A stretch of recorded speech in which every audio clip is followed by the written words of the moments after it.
Welcome to this week's live ASX strategy session. Thanks for joining me. Great having you with me for another show. Heaps of things to talk about this week with declines in the stock markets, potential for more declines, things moving into the commodity space, and of course, any stock codes you'd like me to have a look at, get them ready. We'll go through them in the second half of the show. As always, everything today, general commentary only, doesn't take your personal situation into account. Having been through all that, let's get into this week's first chart. And starting off with the ASX 200. Well, the ASX 200, it was at a record high last week, and now we've got a decline down here to below the 100-day moving average. Is this the start of a large decline? I'll talk more about this in a moment. And then over in the US, are we seeing a key turning point for the S&P 500? I'll show you the key risk factors I'm watching, and I'll tell you what to look out for. We'll go through that in just a minute. But before we do that, let's look at this latest price action in the ASX 200. Well, the big event this week has been this quick reversal from last week's all-time high. So in just 2 days, it took 2 days to fall down to the 50-day moving average, and then just another 2 days for prices to fall back and reach the 100-day moving average. So that's a quick 5% decline, and naturally that puts a lot of people on edge. I think rather than just looking at this chart in isolation and then trying to draw conclusions from that, I think it's important to understand what's driving this decline, and then by doing that, we can bring some perspective to the situation. So I'm going to come back to the ASX 200 in just a moment, but first, let's focus on two key sectors, so resources and financials. So first up, let's just jump over to the ASX 200 resources or ASX 200 materials index. The materials index is where you'll find all the big miners. Now, the materials, they're down about 10% in just the last few days. So on the surface, 10%, that's a big fall in a few days. But I think we need to keep the fall in context. So it's not like it's a 10%. It's not like it's a 10% fall in a declining market. It's rather what we have, rather than a 10% fall in a declining market, it's a pullback. It's a pullback from record highs after a strong bullish phase. And I think this is a really important point.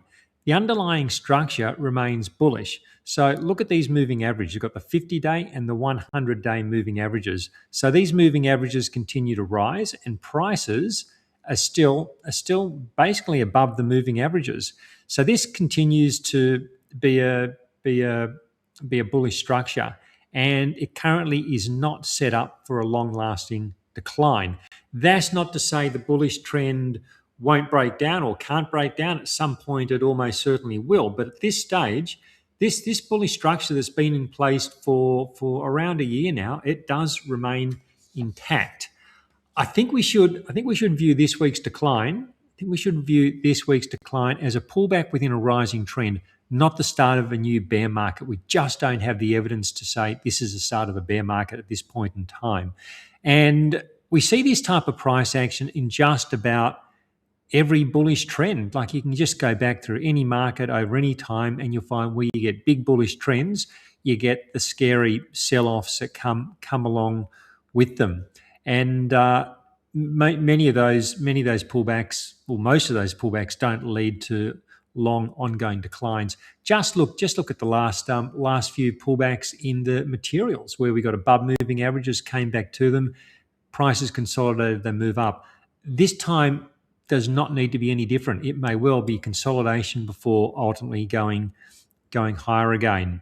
I think over the past few weeks, we've been discussing how the materials index appeared to be getting stretched. It was stretched above the moving averages. It's been that way for the last few weeks. I thought this consolidation in February may have lasted a bit longer. It might have tracked sideways into the moving average, but instead we got that acceleration a couple of weeks back, or a week and a half or so back.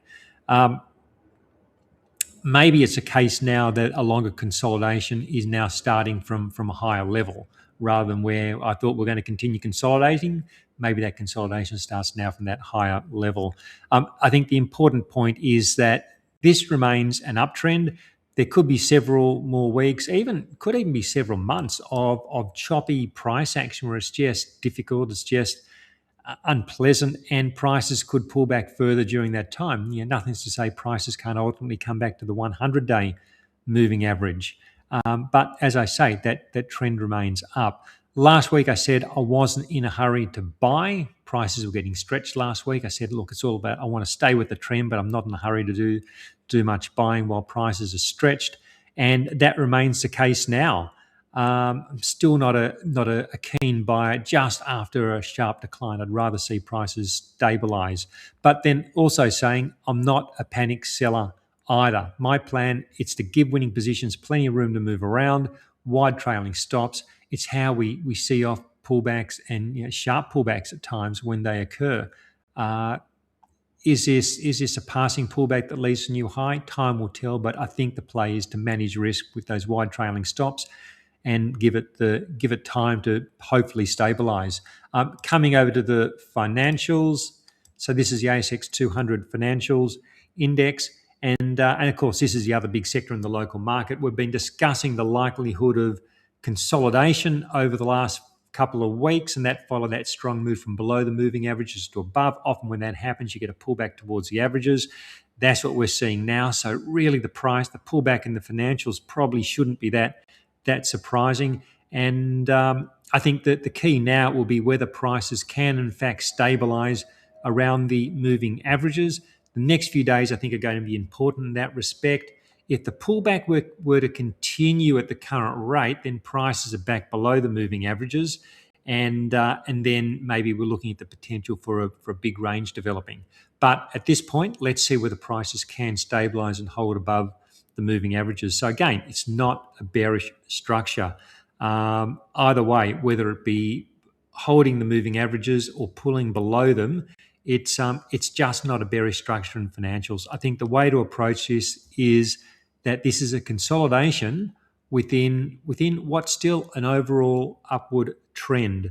The last component I want to show you, it's the equal weight, the ASX 200 on an equal weight basis. This is always an important one to look at, and this has been a concern for several weeks. It's been a concern with prices consolidating below the moving averages. And when prices consolidate below the moving averages, there is a layer of vulnerability, which we've talked about. And it's highlighted the fact that the recent strength we've seen in the ASX 200, it hasn't been broad-based. It hasn't been like, when I mean by broad-based, it means that a majority of stocks haven't necessarily been participating because we've seen the equal weight sitting below its moving averages. It's really been a rally which has been brought on by particularly by a few large cap stocks, BHP and CBA, to name two of them. Today's price action brings prices right down to near the February lows. Hasn't broken down yet. It's possible prices do dip below there. Given what I've said about the materials and the financials, I don't think we should be jumping to the worst case scenario, even if prices do dip a bit further below these February lows.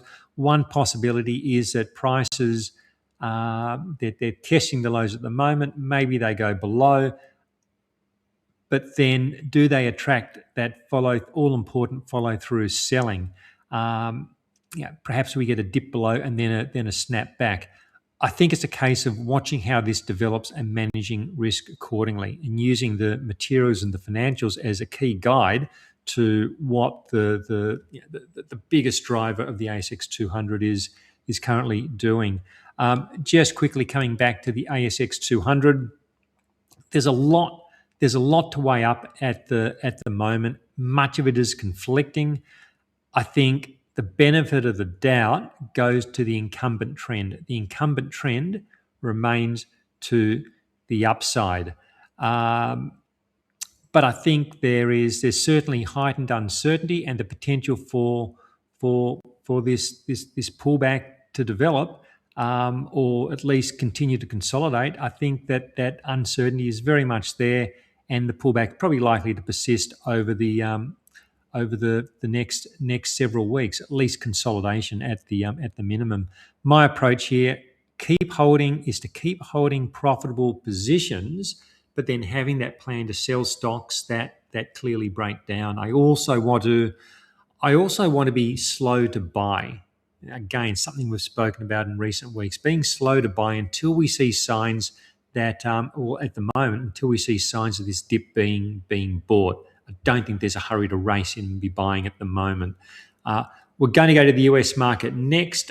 Before we do that, though, if you're getting some value, please click that like button. Let me know.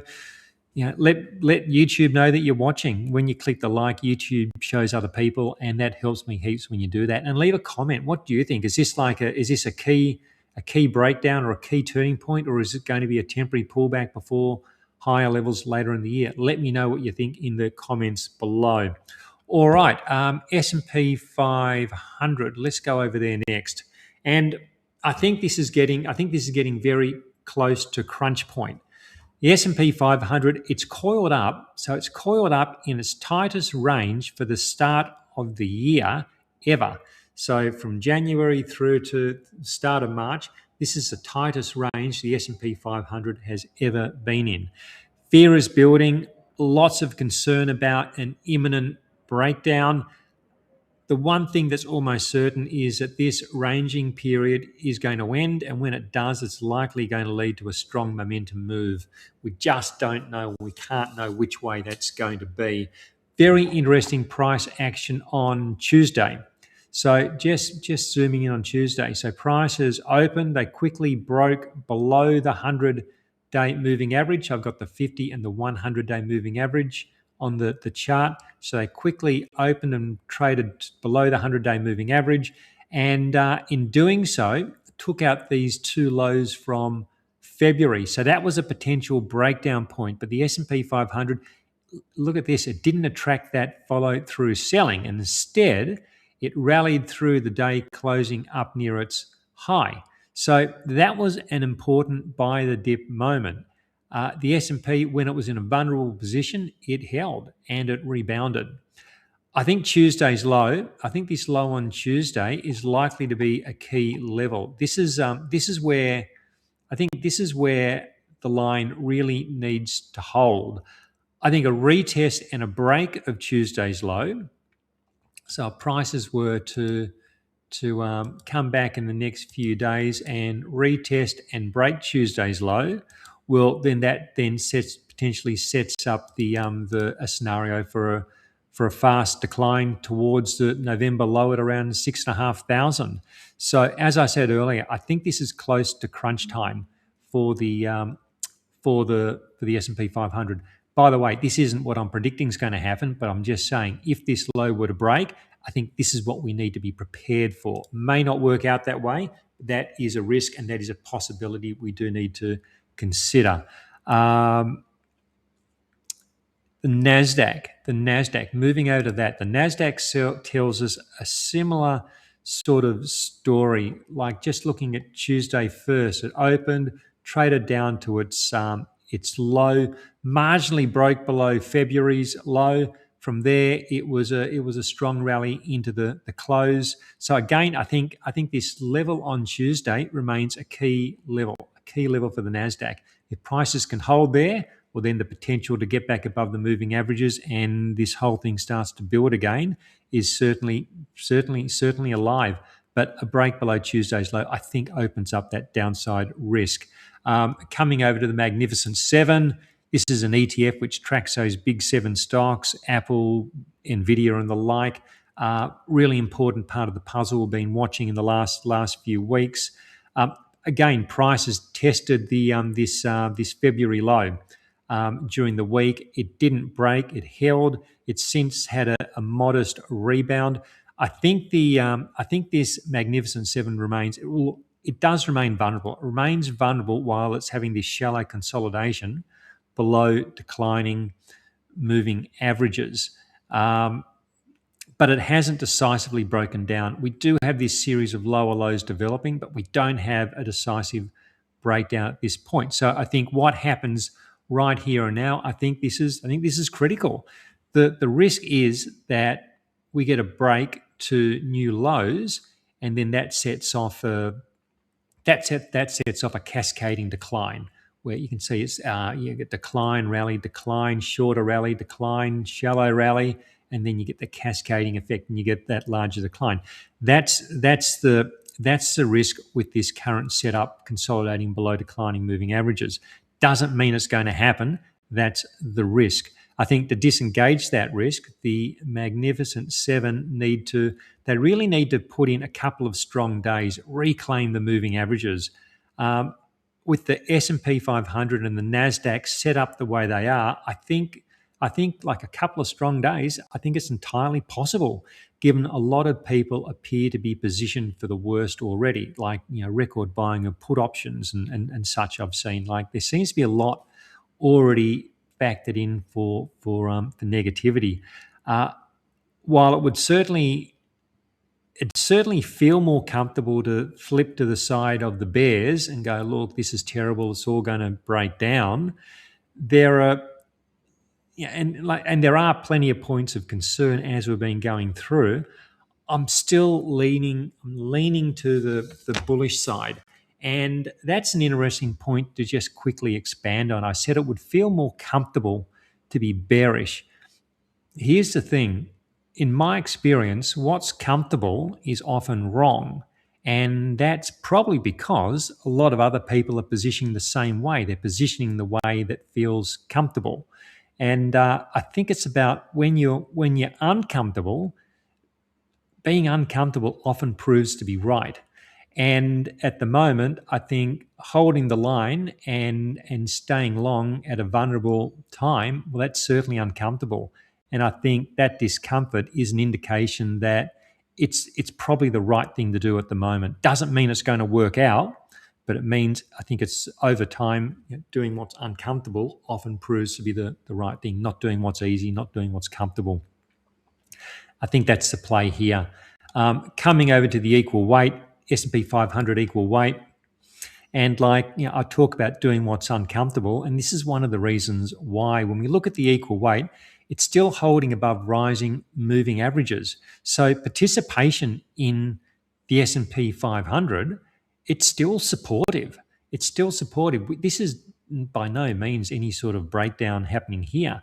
I think it's telling the equal weight is less than 3% below its all-time high, despite the increasing bearish sentiment. So again, in my experience, calling tops in these situations, it's generally I think it's typically a losing game. I saw some interesting stats through the week that I just want to quickly show you, and it's all about what happens in the weeks and months following the start of a conflict. So this turned up in my X feed. I'm just going to expand on this box down below. And so just look at this table. So the table lists various conflicts over the years, going back to the Korean War in 1950, and then it shows what happened. This is trading days they're using here. So what happened 1 month, 3 months, 6 months, and 1 year later. And it's, well, you cast your eye down the list. So 1 month after the start of a conflict, it's generally been positive. So any initial losses are generally recovered by the end of that first month. Now, I will say you've got to be a bit careful when you look at this sort of data. So someone might, if you're just scrolling through something like X and you see this, you go, oh, wow, look, you get a conflict, the market goes up a month later. So yes, that has been the case. But what this graph doesn't tell you, it doesn't tell you the context of the respective period. So, for example, like take the Iraq War in 2003. So March 2003. March 2003 was just after the bottom of the dot-com crash and the bear market that followed. So the market had been selling off for some time. And so, yes, it's rallied, but it was also coming off a low base, whereas at the moment, prices are within a few percentage points of all-time highs. So, there can be differences. But I think what it does do, I think it dispels any myth that missiles in the air always lead to long-lasting market instability. I think it does show us that. It's conflicts can lead to higher levels in the months ahead. It doesn't necessarily mean things are going to stay terrible. Just quickly back to the S&P 500. As it stands today on Friday at 1:20 Sydney time, this bull market does remain intact. I believe the correct approach is to give the incumbent trend the benefit of the doubt until we have clear evidence to the contrary. But this is a heightened risk situation. It's not one to be complacent with, and I don't think it's time for being bold in either direction. I want to continue holding profitable positions. I want to keep using my wide trailing stops to try and see off any volatility which could still occur. But I'm also not rushing to buy this dip, and I'm selling stocks that hit their exit levels. And as I said last week, I think it's about having a plan to respond to the price action. And that means having that exit strategy for stocks that break down, not holding and hoping they'll rebound. And also importantly, having that strategy for buying stocks that might break higher. Say the market does break higher. Is there a strategy in place for buying?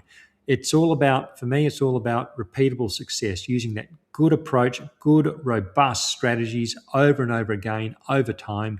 And that's what I think brings us out in front over the medium to longer term. Doesn't guarantee what's going to happen next week, but I think what sets us up for good returns over time. All right, so we're going to move to the small caps next. Got the commodities, got your stock codes to go through, heaps more to go through, but of course that wraps up the free section. If you're not a strategy session member, link below, click it, come on in. Doesn't cost very much. We're going to go through a whole lot of interesting information which could really help you a lot. So think about doing that for not much more than a price of coffee. So yeah. All right. So okay, let's start with the Russell US small caps.